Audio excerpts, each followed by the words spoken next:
Welcome to our nutrition talk for this month. We are going to be discussing how to navigate your night out. I know that that's something that can limit a lot of us as we're starting a new nutrition program. If you guys are doing the nutrition challenge with us, our bonus point for next week is it this next week? It's next week. Next week is to plan a night out and go into the night knowing what you're eating and have it be a macro-friendly meal. So we're going to help you guys with that. At the end, we will be sharing a fast food list and a restaurant guide with you that will most likely go out in the recap email that I'll send out tomorrow. If for some reason you don't get that, send me a text and I'll personally send that to your email address, okay? At CrossFit Preferred, we believe in a habit-based approach to nutrition, which supports a lifestyle, not a quick fix. We want you to have the tools in your toolbox to enjoy your life while still reaching for those long-term health and wellness goals. A great strategy for helping you on your journey is learning how to navigate your night out. So you guys have heard us talk a lot about longevity. We're looking for something that's maintainable long-term, right? We don't want that quick fix. Mm-hmm. If you guys ever tried a diet where you're doing like Whole30 or Paleo or something quick like that, and you feel like you can't go to birthday parties, you can't go to weddings or barbecues or anything, any kind of party or night out, because it's not teaching you how to eat when you're not at home. And going out is part of every week life usually. Mm-hmm. It's part of our culture. It's enjoyable, it's social. And so it's important to learn how to navigate those nights and not just throw in the towel, but to figure out how to continue to work towards your goals as well as enjoying time out with friends or family. So why is this important? How many of you feel like our nutrition is significantly different over the weekend versus the weekdays? That was me for a lot of years. So I know how you guys are feeling. Research shows that on average, people consume 115 calories more each week and day than our weekdays. So over the course of a year, that adds up to over 17,000 calories, which is about 5 pounds. I would say that those numbers are even a little low. If I don't have a plan, I easily consume 500 calories or more when I would normally, eat a normal healthy meal at home. It's very easy to get those calories up if you don't have a plan when you eat out. Mm-hmm. So let's talk about how we can enjoy the time mindfully while staying on track with our goals.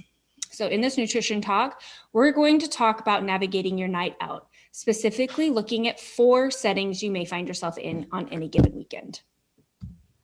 So this first situation we'll discuss is sit-down restaurants and 3 easy focuses to help you stay mindful and on track while enjoying a night out. So the first focus for sit-down restaurants is skipping the extras. The extras referring to appetizers or starting dishes that you might order off the menu, but it also includes that warm basket of bread or the chips and salsa that get put on your table without you even asking for them. Did you guys know that on average, the appetizer contains over 800 calories? That's more than enough calories for an entire meal, but this is just the starter in most cases. I think about when I'm trying to really pay attention to macros or lower body fat, 800 calories is almost half the amount of calories I eat in a day. Mm-hmm. And you're going to waste all of that just on your appetizer or the chips and salsa that gets sat on your table. So an easy way to stay mindful of caloric intake is by simply opting out of ordering the extras. You can also ask the server to not bring bread and butter or chips and salsa to the table if you feel like if you don't have the power to say no. Mm-hmm. And if you really don't feel like you have the power to say no, don't go to those places. Skip those places. Sometimes, eating out, if you think about why you go out to eat, so a lot of times when we go out to eat, it's for the social aspect, right? Mm-hmm. We want to have fun and enjoy time with our family or friends. And so if you try to focus more on the reason you're out, it will help you to make better choices and realize that you're not eating out just for the food. You're eating out for the environment and the company that you're with. A quick little story. When before I learned macros, and I think I may have shared this before, but before I learned macros, and I had a bunch of little kids at home, and Chris and I would go out on Friday nights. That was our date night. And it was like my release, my time to be a normal person and not a mom. And I would be so diligent and good. And then that night out, it was like, it became like a stress relief, I think, for me to just eat the worst thing on the menu and also to eat all the food. So I would come home just sick to my stomach because I felt like I had to overindulge because it was like, I was using it as a stress relief. So paying attention to why we overeat or why we're eating what's in front of us can also, just identifying that can also help eliminate those overindulging moments. The next strategy for sit-down restaurants is sticking with water, soda water, and an unsweetened tea. One trick I have learned to bring something from home, like a Zip Fizz or Crystal Light, Zevia, something that can replace getting a soda or a sweetened tea or a juice. According to the CDC, drinking water and staying hydrated helps your keep your body temperature regular. And it lubricates your joints, protects your spinal cord and other sensitive tissues, and helps rid the body of waste. Lastly, choosing water will help you consume a more mindful portion size while eating out, as it helps fill room in your stomach, suppressing your hunger cues. Yep. And I know that when I eat out, I actually do like to order a diet soda. So if I'm not doing a diet soda, I will do what's it called? Soda water. The bubbles in it helps fill my stomach a little bit so I don't eat quite as much. But I always order a water with it so that I'm drinking both, because I don't want to replace my water with the diet soda or with the soda water. I want to continue to drink water as well. So the last tip for you guys is to keep it simple. A great way to do this is by keeping the plate method in mind. You guys have seen this diagram before. You should get a meal that has an obvious protein source, a carbohydrate source, and tons of veggies.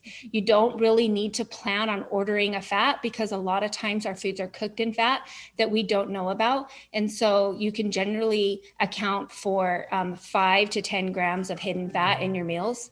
So we need to remember that the serving sizes at a restaurant is not the same as a portion size. And that's why we use that hand portion guide that you guys see next to the plate method.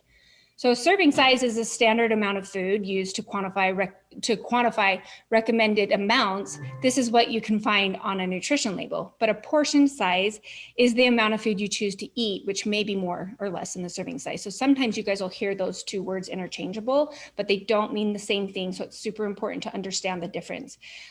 We need to keep in mind the difference. An easy way to gauge your portion size is using your hands, like the hand portion guide shows. And then another thing you can do is to ask for a box right when your food gets brought out. Just ask them for a to-go container that you can divide your food in half and put half of it in the box. Another option is to split your meal with somebody.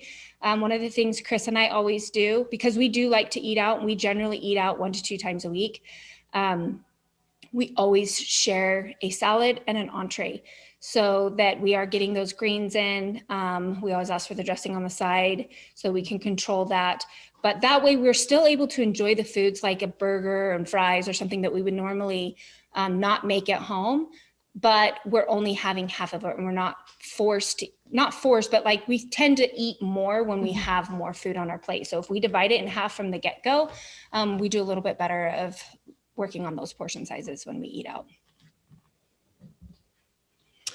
Second situation you may find yourself includes fast food. So when it comes to fast food, opt for items that are higher in protein, go for the lean sources with more protein and ideally less fat. Think about your leaner sources of meat, such as turkey, chicken, or fish, and find items that highlight those ingredients.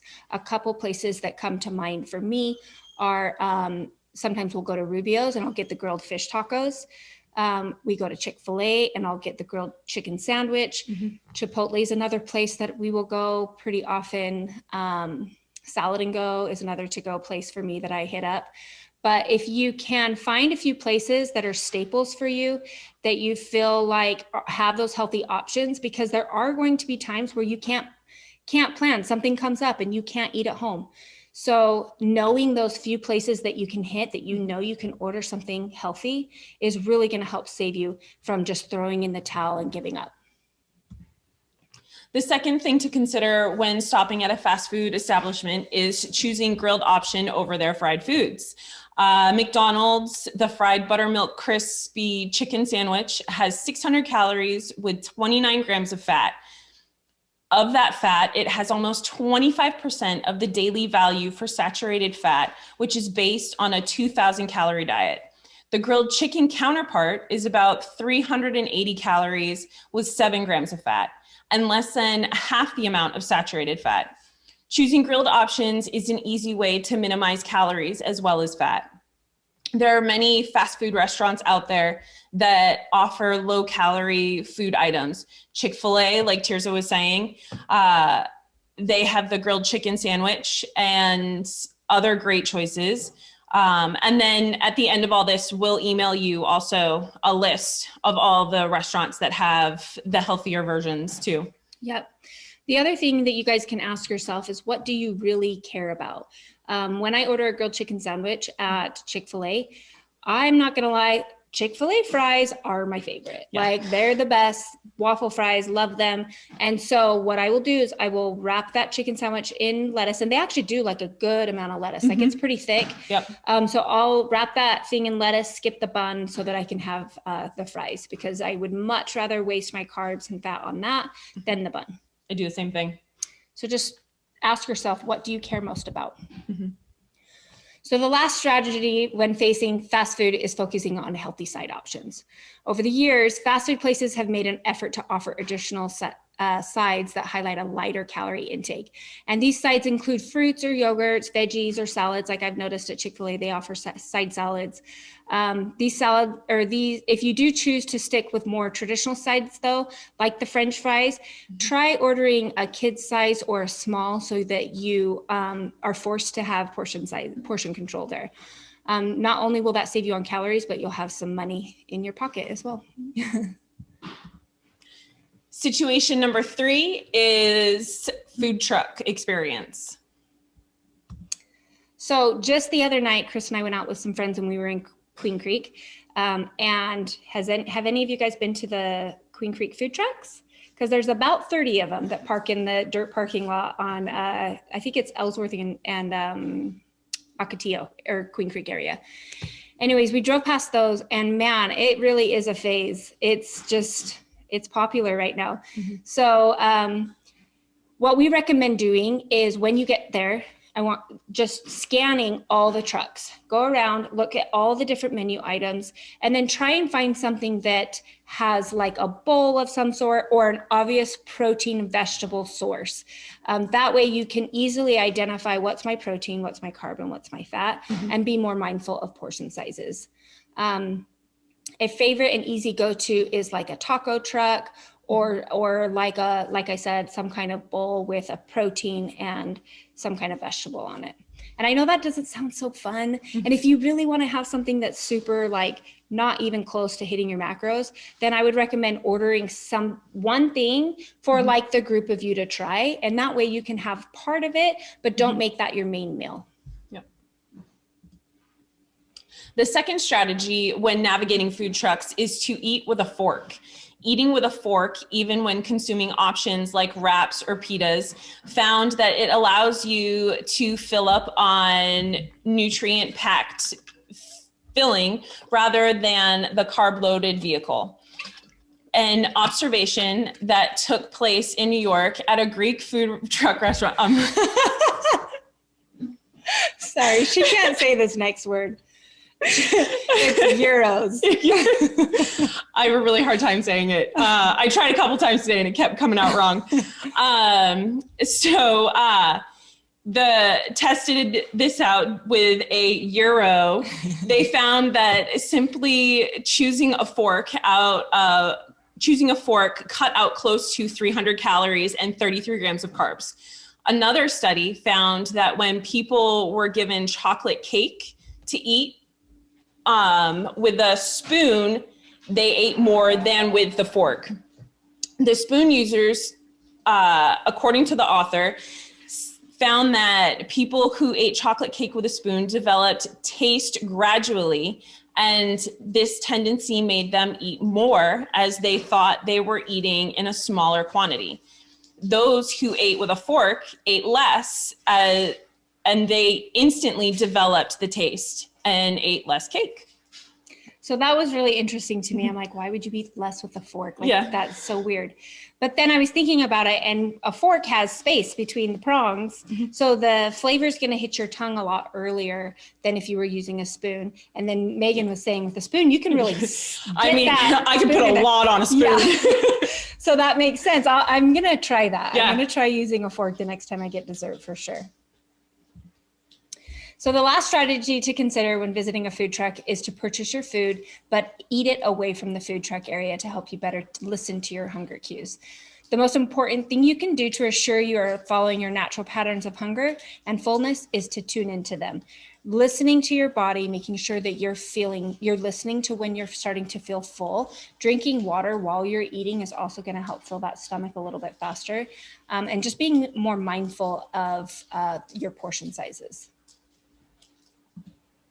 Lastly, the more formal night out that may look like a wedding, a graduation, or birthday party, or a classic barbecue celebration. We know that there's a lot of barbecues in our near future as the weather starts to get nicer. So whenever clients tell me that they have a barbecue or something coming up, I actually feel like that's a great time for them to kind of practice these strategies. So we know that when it comes to these types of events, we often have less control over our food options, especially if we're going to somebody else's house for this barbecue. You can often suggest bringing something to provide to the party. And that's something I do a lot when we barbecue over at my sister's house, so that I have a lean source of protein that I know is an option for me. But this is why we want to start our day on the right foot, because we don't have full control over what is being served at the barbecue. So starting your breakfast and lunch out with a lean protein and vegetable, something like an egg omelet with mostly egg whites, a little bit of egg yolk, or full eggs, and then fill that thing with vegetables so that you've got lots of fat and carbs left over for those times where you don't have as much control of what is served. And remember that you never want to go into this kind of thing feeling hungry, because you will definitely go for the things that are going to boost your blood sugar quickly, which is usually high carbohydrate items or sugary items. So something Megan was saying that she does is she drinks a protein shake right before she goes to events like this, so that usually it's the protein that we tend to not get in our day when we're going to an event of some sort. So she'll drink a protein shake. Something I do is I will drink a lot of water right before, so that my stomach is kind of full when I get there, because I mean, the willpower goes out the window when you're hungry. Totally. Like, it doesn't matter. So just really try not to be hungry when you're going into those kind of things. You can also try bringing a side dish, like cut up veggies with some kind of dip that you've made, so you know what's in it and you know what the macros are. Making sure that you're filling your plate with a lot of vegetables first, and then going for the things that you want to indulge in a little bit, but just make sure you have that balanced plate before you grab those things that you want to indulge in. The second strategy for weddings, parties, and barbecues is for buffet style occasions. When it comes to buffets, all the same ideas are in focus in regards to the plate method, but we want to ensure we make our plate and move away from the food source. Not making a plate and picking off the appetizers or dessert table can lead to mindless overconsumptions. Simply put, when the food is within reach, you're more likely to consume it. Yep.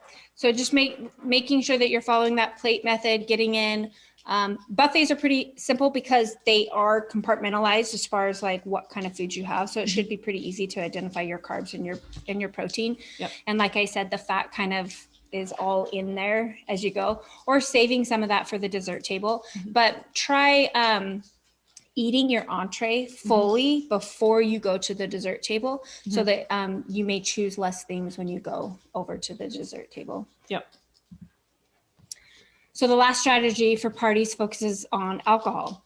So we want to stick with simple drinks that are not loaded with sugar, such as clear liquors paired with low sugar mixers like soda water, light beer, wine, and champagne. In addition to choosing better drink options, remember to keep it a 1-to-1 ratio with water. So this will help slow down the alcoholic consumption while minimizing its dehydration effects on the body. I'm not a drinker, so I don't have experience in this, but Megan, do you have anything you would like to add? Usually when I go out, I'll do like a vodka soda, or some random places will have like a diet tonic. And I do that sometimes too, because even though tonic doesn't really have a flavor, the diet tonic has just a little hint of sweetness because it is a diet. So I'll do like a soda, like a vodka soda. And I do like a lemon or a lime. I try to stay away from any like strawberry juice or like a guava juice, because you really don't know how much they're putting in. And they tend to do like an ounce, about a shot glass worth. And it makes it easier to just stick to that. Or, wine is a good, just solid, you're not getting any extras.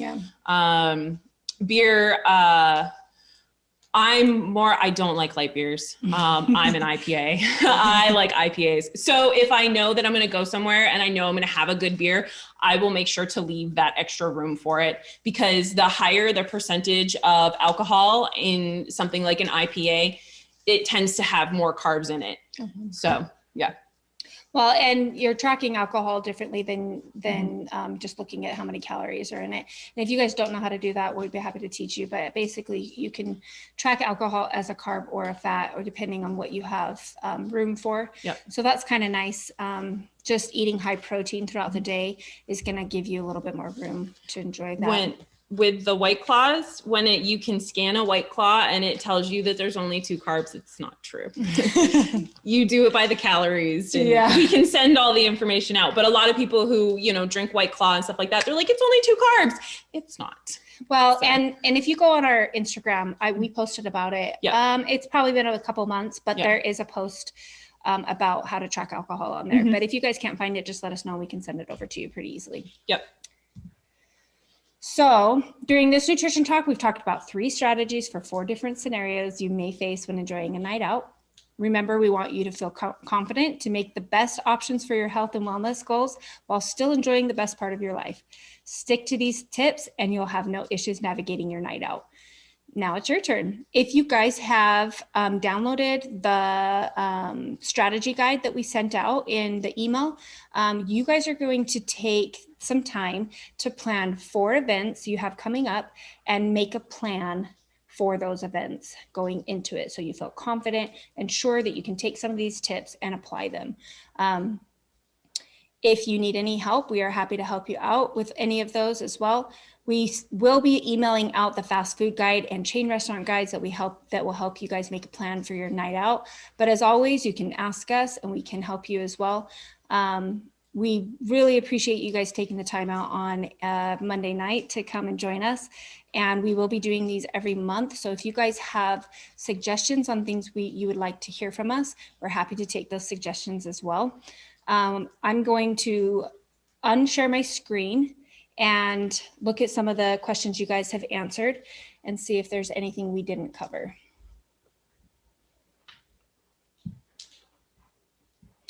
All right. So let's see. So, okay, Malia, you say you rated your weekend nutrition as a D, and you said that alcohol is the hardest thing for you. Do you feel like what we went over tonight helped you to kind of have a plan going into the weekends, or do you have any other questions for us? No, I've kind of like, you talked to me about alcohol when I first got there, because it's always been my weakness. And however many like my calories is for the day or whatever. If it's like 1,500 calories or something like that, I'll save all 1,500 for alcohol if I can. Like, so that's my weakness right there, is like really like, okay, if I just skip breakfast and lunch, I can have so much alcohol. Like, that's my thing, especially during football season. But thankfully, it's coming to an end now. There's one more game to get through, and I can chill. But no, like I've always, like, ever since you first talked to me about how to separate it, it's been a lot easier, and I've cut back a lot. But especially too because I'm in the middle of nowhere with no friends or family, so that helps too. Well, and we've said this a lot, but we're not looking for perfection. Mm-hmm. We're looking for progress. If you feel like you've made progress this football season, then that's a win, and that's something to celebrate. So definitely don't be too hard on yourself. Baby steps, right? I do have one more question. You know how you're talking about like out to eat and stuff, and like how you said about the White Claws is like the carbs is lying. I always wondered about like the every restaurant has like calories written by it. Like, can we trust that number? Or because like I'll see like a burger and this is this many calories, and a salad and this is this many calories. I'm like, if they're like similar or close to it, I'm like, this is not possible. What's going on here? Usually, so can you trust those calories on every restaurant?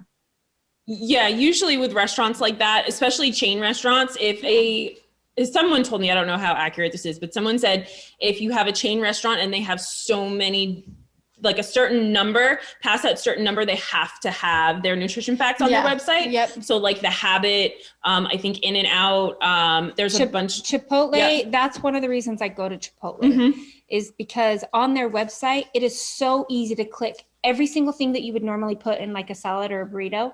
And it'll calculate the macros so quick. So that's what I love about Chipotle. But yeah, they're pretty accurate. Yeah, they have to be. It's part of isn't it like part of an FDA or not FDA, but like something. Yeah. But yeah. So how can like something like White Claw lie about carbs and like, but how did that just took my trust out of everything? That's where the gray area falls. Well, it's the way it's metabolized in your body. Got it. It's the way it's metabolized. So you can trust calories at restaurants. Alcohol's kind of the go off the calories on the White Claw. Yeah. You just have to go off the calories, not because what makes up calories is our macros, protein, carbs, and fat. So if it's saying that it has 2 carbs, that's only 8 calories. Yeah. That doesn't equal, right? Okay. Yeah. So I'm not a White Claw drinker. I'm a vodka tonic person, so I don't know, but but I see everybody drink White Claws, and I'm like wondering what's the hype or whatever. All right. Okay, so Kevin, let's talk about your snacking and drinks on the weekend. So we kind of covered the drinks thing, the snacking thing. So find some of your favorite snacks and make sure you're having those things in your regular rotation. Because if you're just eliminating completely, it's only a matter of time before you start just overindulging in them because you're not having them at all. Yeah. So tell me, what is one of your favorite snacks? Good question. I kind of like the protein bars, I had an RX bar today. Okay. I got some gas and got an RX bar. That's one. I think one thing that I kind of struggle with too is like, after you're working out and stuff like that, and you're going through your day, you seem to be really hungry, right? And there's more snacking that goes on with that. And I've a gallon a day of water for me, which is going great, but feel like I just need to eat more, you know what I mean? Or maybe it's just I'm at home doing just work and just want a snack kind of thing. I don't know. Yeah. And on the weekends, like when I'm not doing anything, right? Yeah. Yeah. So identifying what it is about the snacking will be helpful. So you said a couple things. You said you're hungry, but you also said you're bored. And you also said you stop at the gas station, which sounds like it's a habit of just grabbing something when you stop to get gas, right? Yeah. So identifying what it is that's causing you to over snack is the first step.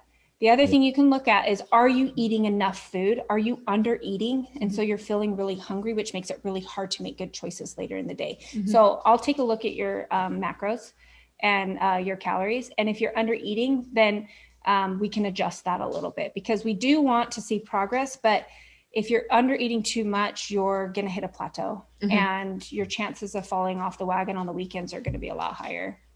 Yeah. Okay. But some, like, I love to have like popcorn with my kids on the weekends when we're watching movies or whatever. So I'll try and plan a little bit for that. I'll make it from home. When we used to go to movies, I would bring popcorn with me because I knew I could make it a little bit better.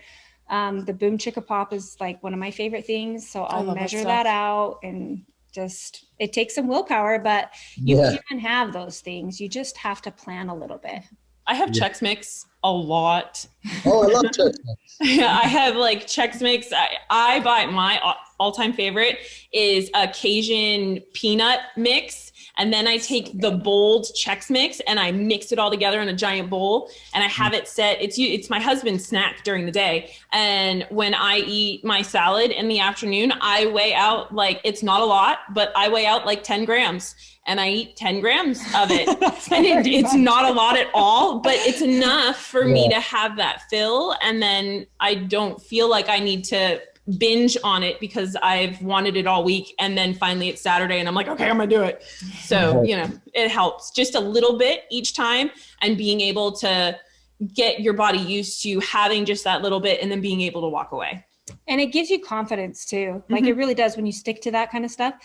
You're like, okay, I did it. I can do it. Yeah. It wasn't that bad. Yeah. You know? Okay, let's move on. So Brittany, she said, she also rated herself as a D on the weekend, struggles with carbs and sweets. Girl, me too. Every day. Yeah. So I have learned how to make some things. In fact, I just brought Meghan something today. So I've learned how to make some treats that are a lot better for you. They're not going to be as high in carbs. There's no sugar in them.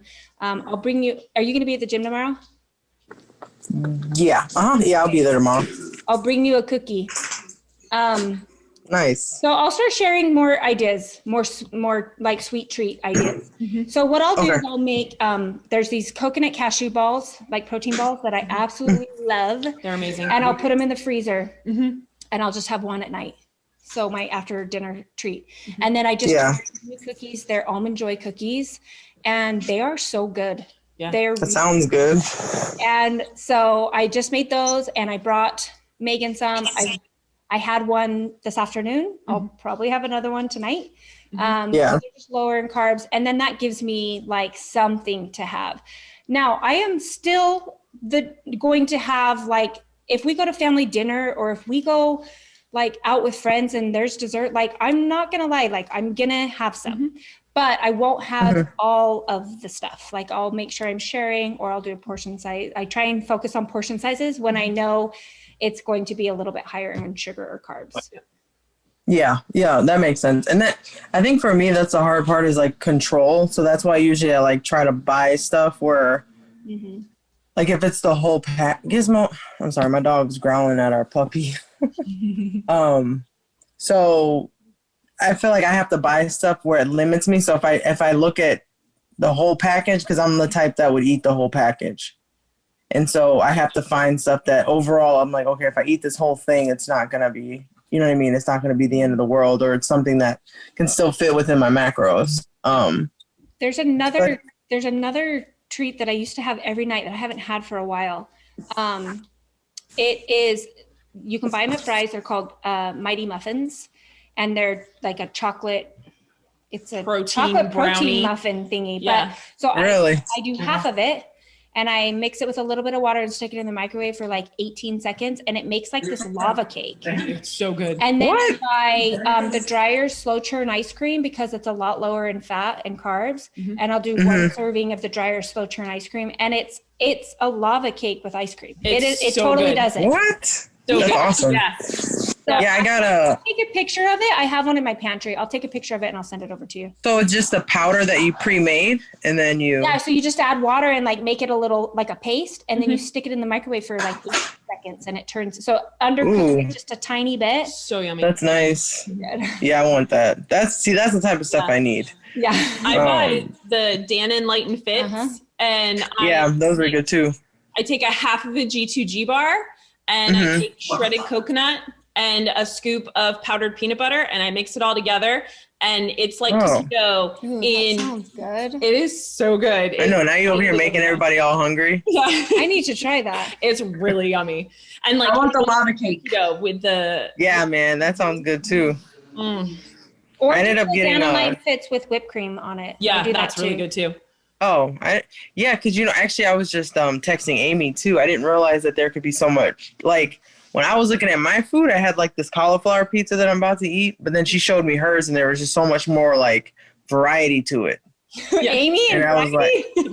Yeah, well, okay. Same thing every day. I know she's on here, but no, not like I know she eats the same thing, but like she had She has ideas. tortillas and turkey and. Yeah, Oh, she yeah. has a sweet tooth. So if you need ideas, Oh, I know. No, I know. She Yeah. turned me on to the sugar-free stuff. The sugar-free sugar-free ice cream at Fry's. That stuff is good. She got me eating that. It is. Yeah, like, but then that was something I noticed I was eating too much. Sugar-free, or I think it is sugar-free ice cream. Yeah, it's sugar or no added sugars or something No added like that. I sugar, don't know. something like that. Yeah. It's really good. It is. It is really good. But that's too when I found I wasn't having as much control. So that's what happened this past week where I'd be like, oh no, it's okay. I can have, this is okay. And then this is okay. And then it starts to add up and you're like, damn. But yeah, no, I think that's going to be the biggest thing. But yeah, I do want those recipes though, because that's something I could throw in the microwave and it's warm and it sounds like something like, oh, I put all this work into it. And it's such a simple. It's so easy. It's so good. Yep. Yeah. Yes. You got me on the G2G bar, so I'm sure that'll be good too. All right, we're going to move on. So Ryan said that he rated his weekend nutrition as a C, and he says that he has a hard time eating enough on the weekend. I actually just talked to somebody today about that they do the same thing. They have a really hard time getting in the calories. I know you like to do a lot of activity on the weekends, and so that's what you're saying is that it's hard to get all the calories in when you're busy playing. So that's a pretty easy fix, especially if you're cooking for yourself throughout the weekend. So what I always do is whatever I made the night before, I go ahead and portion it for lunch the next day in one of those reheatable containers. But if you feel like you're not spending the time to stop and eat that, then you need to find some things that are higher calorie that are that you can just grab and go. So like the G2G bars, have you tried those yet, Ryan? Oh my gosh, you're missing out. Yeah. Hey, I am. Yeah. G2G bars. The G2G bars, grab one tomorrow. We'll give you one to try tomorrow at the gym. Okay. The coconut ones are my favorite, but if you don't like coconut, then the peanut butter chocolate chip ones are second favorite. Yeah. So that would be, they're like 300 calories. They're pretty balanced in the macros. So G2G bar, if you haven't tried our driven protein powder, that's what I would do as well. I always shake mine up and keep it in the fridge for the next day. So it's like really a grab and go. Yep. So other things are like jerky. I keep jerky in my car or my purse at all times because I don't have to keep it refrigerated and it's super easy to grab. I'll do nuts I don't do a lot of nuts just because I don't want to waste my fat on nuts, but it's a quick thing. You could do that Chex Mix that Meghan was talking about. Just find things that are going to be easy noodles to get in without having to actually sit down and take time to eat a meal. So hopefully that helps. Cool. And then make sure if possible that you're eating a good sized breakfast. Start your meal out or start your day out with a great sized breakfast if you know you're going to be busy throughout the day and not going to have a lot of time. Turkey and cheese roll-ups, that's another thing. Super easy to do. I do those a lot. Turkey and cheese roll-up with an apple. That's like really balanced. So hopefully that helps. Okay. Emily, everything. And then Courtney said, overeating and or eating fast food because my family's always on the run. Okay. So Courtney, hopefully those fast food ideas helped you that we gave you. If you don't have that fast food guide, we can give that to you too. There's also a restaurant ordering guide that I'll send out. Well, we might actually just post it on our social media since next week is you guys are going to try and eat out with a planned meal. And I totally get the busy mom life, but that's where planning comes it's so important to plan ahead. And we've talked a lot about this with you in the past, but just trying to have a few staples, like I said, the turkey and cheese roll up and apple, like that. If you had that, like if you already had that prepped for 3 days and you can just grab and go, and then a G2G bar and a protein shake, like that's 3, or a yogurt. And I do yogurt and cottage cheese and berries all the time. Like I have it in my fridge ready to go for tomorrow already. Yep. So I just kind of know what my snacks are, and I don't have to think about it really, even if I am not going to be home. Yep. I think my hard thing is like I work like Thursday night and then all day Friday. And so then by the time the weekend comes, like I'm just like exhausted too. And it was like 2 days. Like it's almost like I have to plan for the weekend like on Wednesday because I work so much. Yeah. And so long hours on Thursday and Friday. And so then it's like I come home and I want to overeat on Friday. Like it's like that stress relief thing too. Like I'm like, I'm not going to cook. I want to eat out. And then. Well, plan on it. Plan to eat out on Friday night. Yeah. But just have a plan on where you go and what you're having. So on the days that you work super long, I would eat a big breakfast because I know it's hard to stop what you're doing when you're a hairstylist. I know it's hard to stop and actually eat something. So I would have a big breakfast. I would bring a protein shake for my snack, or a G2G bar, something you can eat quickly in between clients, and then plan to have a bigger dinner. Like save some of those calories and macros for dinner and enjoy that. That's okay. Yep. And sometimes for me, I always make my food ahead of time and then I bring it to the gym and eat it later. But when I cook dinner, I cook my dinner, and then while stuff is cooking and maybe I have a couple minutes, I start putting together the food that I'm going to prep for the next day. And so sometimes while I'm cooking dinner, I'm cooking my breakfast for tomorrow and getting that all situated, and then putting together my husband's sandwich for the next day. So I try to, I'm very multitasking throughout the whole thing. And there's really not a lot of downtime while I cook dinner, but it works a lot because then I can clean the kitchen once and then be done and not have to worry about it. Yep. I always try and pack my food for the next day while I'm doing dinner, because the last thing I want to do is do that after I've cleaned the kitchen. Like I want to go to bed. Same. Like we got early mornings over here. So, Emily, did that make sense about the White Claw? If it didn't, I can show you that explains it. Yeah, no, I guess that makes sense, because I was like, when Amy said that the other day, I'm like, what? It says there's only 2 grams of carbs. Why am I not allowed to have this? But now it makes sense that there's 100 calories in it. It's 20. So they're just lying. Grams of carbs. Yeah. Or Okay. 11 grams of fat. Oh my gosh. I know. Yeah. Yeah. So my problem is I've just always eaten whatever I want and however much I want, and I just don't stop eating it. So, but I feel like I'm doing pretty good right now. Good. Yeah, and like I said, baby steps. Just make progress, and eventually what you're doing now won't feel hard anymore, and then you'll continue on and make more progress. Yep. You know, we're just looking for these things that we're doing now to turn into habits, things that you don't have to think about. We don't think about brushing our teeth every day. We don't dread, oh my gosh, I don't want to brush my teeth tonight. Like you don't think about that because it's a habit. Yeah. Like that's what we want this to become. Like my snacks or packing my food at night for the next day, it's a habit. I don't think about it. I don't stress about it. I know that that's what I'm going to do. And so it's not hard. I don't stress about it at all. Meal planning for my family. If I'm not going to lie, there's times where I get out of a rut, or if we're traveling a lot or summer hits or whatever, or when our kids are all at home when they should be at school, like I get out of that meal planning routine and then it feels hard again. Yeah. But if I'm in my normal routine where I plan my meals on Sunday, I do all my online grocery shopping on Sunday, and then I pick it up on Monday, it's not hard. It makes my week go by so much easier. Like and then I don't have to think about what's for dinner. Yeah. Yeah. Yep. Okay. Awesome. Okay. Well, I think that is all the questions that we have. Thank you guys so much for joining us. And hopefully we answered your questions. If you guys have more, you can always text Megan and I. We're happy to answer anything else you have.